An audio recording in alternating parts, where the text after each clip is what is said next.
వివాహం గురించి కొన్ని మాటలు మీతో పంచుకోవాలని ఆశపడుతున్నానండి. క్లుప్తంగా చెప్తాను, భయపడద్దు. అంటే నా ఎక్స్పీరియన్స్ చెప్తాను. 4 పిల్లల తండ్రిగా 12 సంవత్సరాలు ముగిసిన వివాహంగా నేను చెప్పగలను, నా భార్య ఏమి లేదనుకో ఇంకా ఆ రోజు అన్ని పనులు ఆపేస్తా. అన్ని పనులు ఆపి చక్కగా కూర్చుంటా. ఫస్ట్ ప్రార్థన చేసుకుంటాను, దేవా నాకు ఓపిక దయచే ప్రభువా, నాకు శక్తి దయచే ప్రభువా. అప్పుడు స్టార్ట్ చేస్తాను డిస్కషన్. ఏమైంది, ఏం లేదు, ఏమైంది, ఏం లేదు, ఏమైంది, ఏం లేదు. ఆ రోజు చెప్తాను, నువ్వు అనుకుంది మాట్లాడతాను లేదు. You got be sensitive. So నేను నేర్చుకున్నది అదే కమ్యూనికేషన్స్. కొన్నిసార్లు చూసినప్పుడు స్త్రీని గాయపరిచింది పెద్ద విషయాలు ఏముండవు, చిన్న విషయమే ఉంటుంది.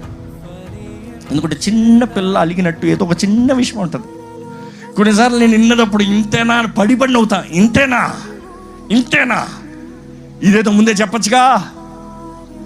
చూసి understanding is the key. Understanding అన్నప్పుడు కమ్యూనికేషన్. మాట్లాడితే తెలియజేయబడుతుంది. మాట్లాడనంత వరకు ఎవరికి ఎవరి మనసు తెలియదంట. నేను అంటాను, భర్తలు కూడా భార్యతో మాట్లాడాలి.